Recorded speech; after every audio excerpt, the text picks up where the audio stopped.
त्रिबार नमोस्तु नमोस्तु नमोस्तु क्षुल्लक जी के चरणों में इच्छामि इच्छामि इच्छामि। महाराज जी, मेरा प्रश्न यह है कि अकाल मरण किसे कहते हैं और यदि आयु निश्चित है तो अकाल मरण कैसे होता है? देखिए, सबसे पहली बात, अकाल मरण शब्द की बात समझो। हम जितनी आयु लेकर आए, अगर वो आयु पूरी हो गई तो सकाल मरण, और आयु असमय में पूरी हुई तो अकाल मरण। हमारी आयु दो प्रकार की होती है। शास्त्र की भाषा में उसे कहते हैं निरुपक्रम आयु और सोपक्रम आयु।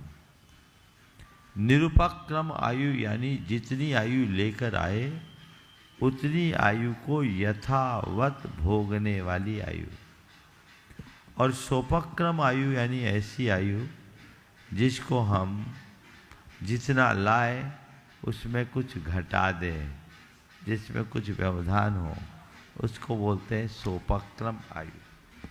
हम सब सामान्य प्राणियों की जो आयु है ये सोपक्रम आयु।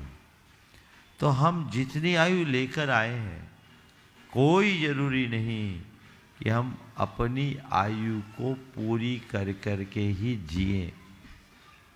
हम असमय में भी अपनी आयु को खपा सकते हैं, और असमय में खपाए गए इसी आयु को अकाल मरण कहते हैं। समझ गए? इसके लिए एक शब्द आया है कदली घात मरण। क्या आया? कदली घात मरण किसको बोलते हैं? केले का जो पेड़ होता है वह एक ही बार फलता है, और एक बार फलने के बाद दोबारा उसमें फल नहीं लगता। उसके बाजू में एक दूसरा अंकुर फूट जाता है। तो कुशल किसान नए पौधे को पर्याप्त रस मिले, इस भाव से उस हरे भरे पेड़ को काट डालता है। इसी को बोलते हैं कदली घात मरण। जैसे हरा भरा पेड़ असमय में कट गया, इसी तरह जिसका हरा भरा जीवन असमय में नष्ट हो जाए उसके मरण को अकाल मरण कहते हैं। समझ गए? इसके कारण भी बताए आचार्य कुंद ने। अकाल मरण के कारणों को गिनाते हुए कहा, विष वेयन रतक है भय सत्तक गहन संकलेशे ही आहार उस्सासानाम निरोहना खिज दे आऊ। विष के भक्षण से, वेदना की तीव्रता से, रक्त के क्षय से, शस्त्र के आघात से, भय से, आहार पानी के निरोध से हमारी आयु असमय में छीन होती है। तो इस तरह की जो भी घटनाएं होती है उसमें हमारा मरण हो जाता है, तो वो अकाल मरण कहलाता है। अब अकाल मरण को लेकर के कुछ बातें और जानने योग्य है। प्राय सोचते हैं कि अब अकाल मरण है, मेरी 100 वर्ष की आयु थी, 30 वर्ष में कोई मर गया तो 70 साल क्या करेगा? वैदिक परंपरा के अनुसार वो 70 साल तक प्रेत योनि में भटकेगा।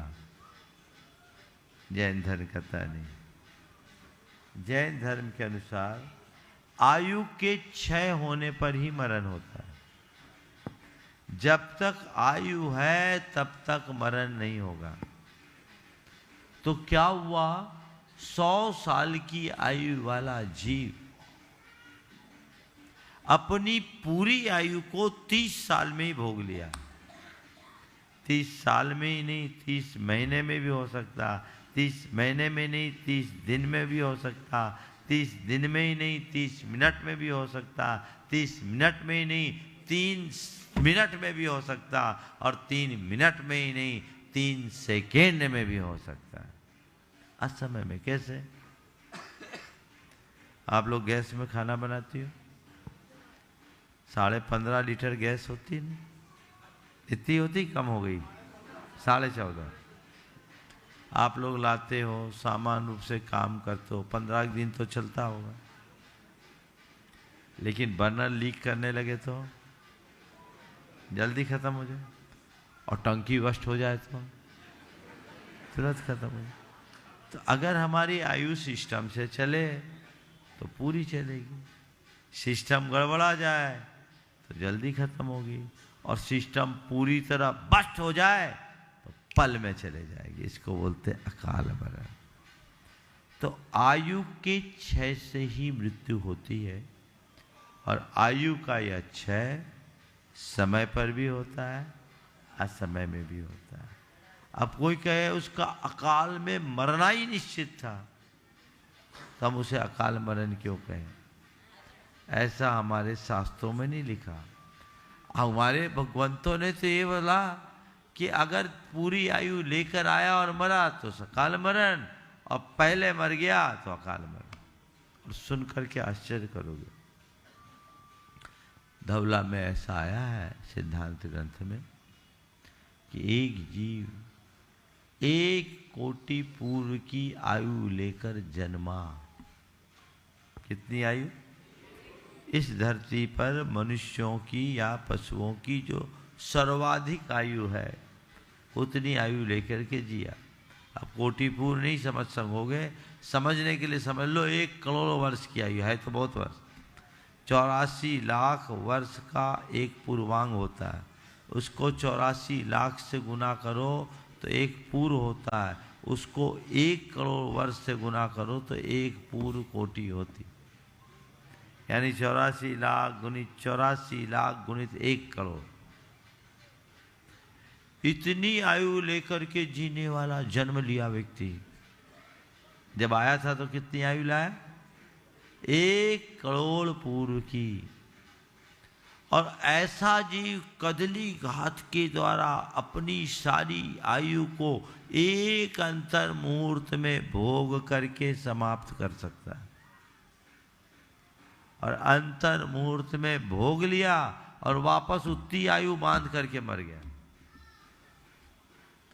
यानी 1 करोड़ पूर्व जीने वाला व्यक्ति एक अंतर मुहूर्त में मर सकता है।